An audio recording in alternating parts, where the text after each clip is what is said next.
Welcome back to Americana vlogs. So finally holidays అయిపోయే ముందు Colorado trip అయితే start అయిపోయింది. సో ఇప్పుడు కోలరాడో వెళ్తున్నాం. 2 hours ఫ్లైట్ టైమ్ ఈజ్ 6:53. మేము ఇంట్లో 4:45 బయలుదేరినాం. సో ఇప్పుడు ఇక్కడ ఎక్స్ట్రా లగేజ్ మనం లోపల తీసుకెళ్ళకుండా ఊరికే వాళ్ళు చెక్ ఇన్ చేసుకుంటున్నారు ఫ్రీగా.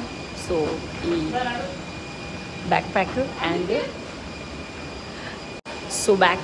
అండ్ క్యాబిన్ బ్యాగ్ తీసుకున్నాం అంతే, చెక్ ఇన్ తీసుకోలేదు.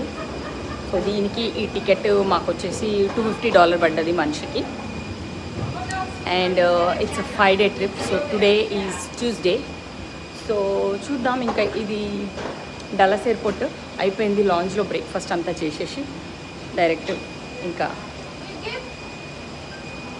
ఇట్స్ ఫుల్ ఫ్లైట్ మాత్రం ఫుల్ ఉంది. అందుకే వచ్చి ఇక్కడ ఊరికే కష్టపడి ఇక్కడ పెట్టుకునే కంటే అక్కడ పడేసి వచ్చేసిన అనమాట బ్యాగేజ్.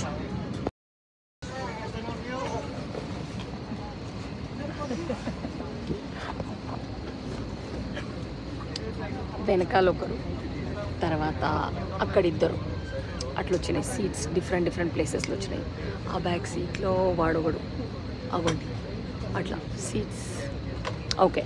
సో ఇప్పుడు ఏంటంటే మేము మా ఓన్ కార్, ఎందుకంటే ఎర్లీ మార్నింగ్ కదా, మా ఓన్ కార్ తెచ్చి అక్కడ టెర్మినల్లో పార్క్ చేసి, ఇంతకుముందు అదంతా చూపించిన మీకు నేను, పార్క్ చేసి వచ్చినాము. ఆ పార్కింగ్కి దానికి ఫర్ 6 days $115 పడింది, 115. సో అది వెయిటింగ్ ఫర్ టేక్ ఆఫ్. ఇదైతే ఫ్రాంటియర్ ఫ్లైట్. జస్ట్ మేము బుక్ చేసి 2 days అయింది. ఫ్లైట్ బుక్ చేసి జస్ట్ 2 days, అందుకే ఎక్కువ పడింది టికెట్ కూడా. సో మేము వెళ్ళేది డెన్వర్ ఎయిర్పోర్ట్కి.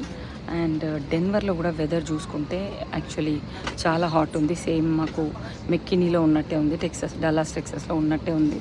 అరౌండ్ 35 degrees అట్లా ఉంది. బట్ అక్కడి నుంచి మేము ఫస్ట్ వెళ్ళగానే రెంటల్ కార్ అయితే తీసేసుకొని, ఎయిర్పోర్ట్లో రెంటల్ కార్ తీసేసుకొని ఆల్రెడీ అది బుక్ చేసేసుకున్నాము. తీసుకొని we will go to Rocky Mountains National Park అక్కడి నుంచి.